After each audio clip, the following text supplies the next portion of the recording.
We got Josh, Braun, Paul here. Tom Murphy, get us going. All right, let me get my recorder started. So hey, Pooh, how's practice look this week? How are things going? Practice been going pretty good. We just been keying in on the little details and things like that, and just trying to get a step on the opposing offense. All right. Y'all probably heard a lot of the fan voice in the last weekend, last few days. What's that been like as a team hearing that? And do you feel like maybe y'all are playing for Coach Pittman a little bit these last 2 weeks? Definitely, I feel like we putting everything on the line for our coach there because we really love these guys. These guys are passionate about the game of ball and things like that. But just for us, the big thing about it is just blocking out the outside noise and just playing our brand of football, going out.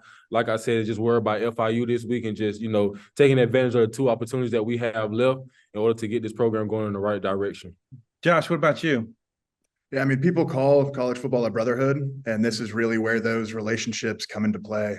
I mean, when you're winning and everything's going right, yeah, it's easy to be friends. It's easy to love each other. But when things are going wrong, this is when you lean on each other, you rely on each other, and ultimately you're working towards a common goal, which is to finish the season as strong as possible. Mm-hmm. As well as y'all played at Florida with the run game and everything, what happened against Auburn that didn't allow that to click as it did the week before, Josh?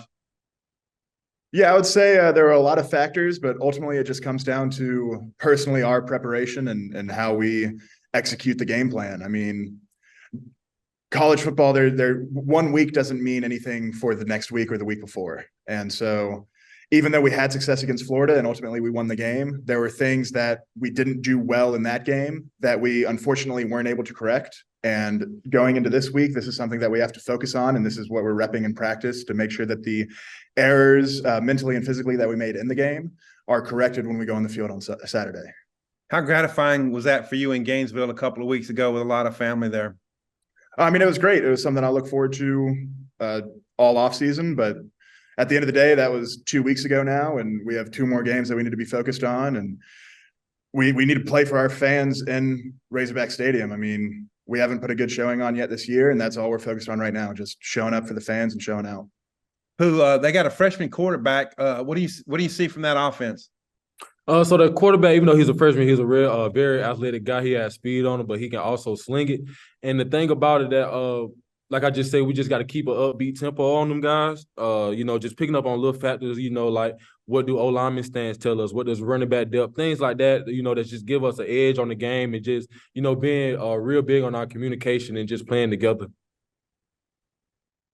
Courtney, go ahead. Yeah, just a quick question for both of you guys. We got to see Jacoby a little bit in that game this past Saturday. I was wondering from each of your perspective, what is he like as a teammate and a player on this roster?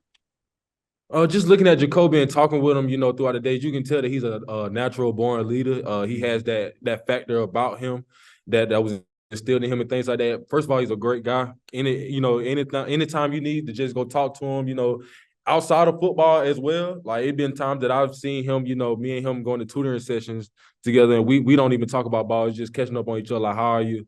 Where your mind, your headspace, and things like that. So, great guy, somebody that you can definitely lean on.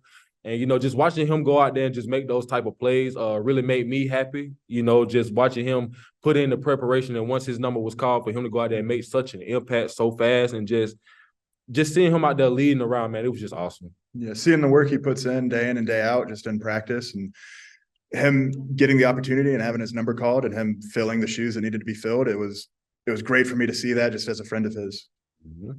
Thank you both. That's it for me. Bob, go ahead. Hey, I guess for both guys, you've been playing all these big name SEC teams, obviously. Now you're playing FIU, and they're having a tough season too.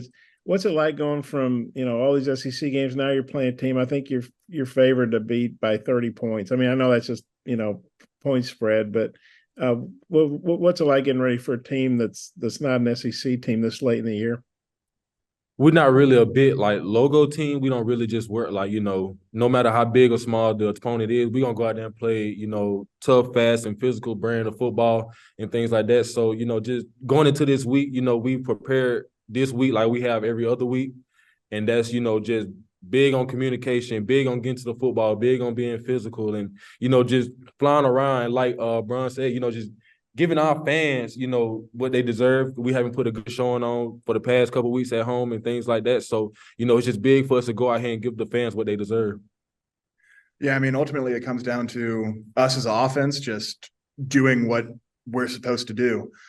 We haven't given a good show at home, and so it doesn't matter whether we're playing FIU or Georgia at home this week. We're preparing exactly the same way, hoping to put on a good show for the fans and just for our brothers. Yeah, Josh, you being from Florida, I think FIU's been playing football, I don't know, 20-something years maybe, so they're relative newbie. Just wonder, as a guy who grew up in Florida, kind of what's the perception of FIU's program? I mean, they have a solid program from what I understand. They hit some roadblocks this year, but they keep fighting, and they're not going to come in here and just lay down. They're going to give us their all. They're fighting for bowl eligibility still, and they're not just going to hand us a win. So we need to go out there and be physical, run to the ball, and just play our hearts out. And then, you know, after you guys beat Florida, big theme was, you know, you can close out strong at home, get bowl eligible, and then the Auburn game was a tough loss, obviously. So how do you guys refocus, and what's the big motivation now? Just going 1-0 these last 2 weeks and taking advantage of the 2 opportunities we have left. And it's just, you know, yeah, okay, we didn't play our brand last week, but it's time to move forward. It ain't no time to be in the past and, you know, things like that. We just going to look forward to these 2 opportunities that we still have left. And, you know, for all the guys on the team, they love football. So it don't matter, you know, we're going to go out there, we're going to play our brand. We're going to play fast. We're going to correct what we had to correct and get it right for Saturday. Yeah, I mean, our season's very simple now. We have 2 games left, and at this point, it's a point of pride. I mean, we're going out there to put on a show, and we're not playing for championships. We're not playing for anything except our brothers and our fans and pride in ourselves. And I hope that's the product that we put on the field on Saturday. Thanks, guys. Trey. Yeah, Josh, this might be a better question for you, but maybe also for Pooh too, because, you know, KJ's kind of been the face of the team and, you know, a leader of the program. I'm curious from you guys, just how has his attitude been? You know, this hadn't been the season that he thought it was going to be in his senior year. How's his attitude been? How's he been leading this program? He's been leading it very well. He's very positive. He comes into work every day. He's trying to lead the younger guys just to get them developed and ready to play whenever their number is called. And I've seen great leadership from him. I've had experience in the past with quarterbacks that fit his play style, and he is leading us as well as he can. And I look forward to seeing his output on Saturday. What about you, Pooh? I mean, I know you're defensive side of the ball, but I mean, KJ kind of is an overarching character. The thing that I like about KJ, he is not emotionally inconsistent. You know, he's gonna be the same guy whether it's win or loss. You know, he's just that high energetic guy who loves to play ball. You know, he still work around. He's still being the same KJ, still lean the offense to, you know, to just thrive and, you know, make up for the mistakes that they've had in the past that are also defense. He's also in our ear as well, you know, just letting us, you know that he's behind us. No matter good or bad, you know, there's nothing that's gonna just phase us as a team. And, you know, so that's what I see from KJ. And we've seen some struggles with the offense, you know, a good bit of the year, but defense, that was pretty uncharacteristic to give up 354 yards on the ground. I'm wondering, like, what was Coach Williams, what was his message? What was his reaction to just the overall performance Saturday and then getting it corrected moving forward these last 2 games? Man, obviously everybody on the team was disappointed with the outcome of the game. Nobody feel like they played Arkansas's brand of football. And, you know, with Coach T. Will, you know, it was just, you know, how do we get back to that Arkansas brand? How do we get back to that physical, flying around, being fast, communicating defense that we were? And, you know, just sitting back and, you know, we just been heavy in the film room like we've been doing. You know, Coach T. Will has not changed his coaching style at all. He's still that high energetic guy that's going to run around. We feed off his energy. He's still going to coach us hard. He's still going to give us tough love and things like that. So, you know, we just listen to him. We just sit back and we trust him with everything that we have going on out here. We trust him and we trust our defensive staff. And football is a team game. I mean, it's complicated at a point. When the offense doesn't execute at a high rate and the special teams doesn't execute at a high rate, it puts a lot of stress on the defense. And we need to put them in the best position possible for them to be successful. And we as an offense fail to put them in that position. Thanks, fellas. Mm-hmm. Josh, Pooh, appreciate it, guys.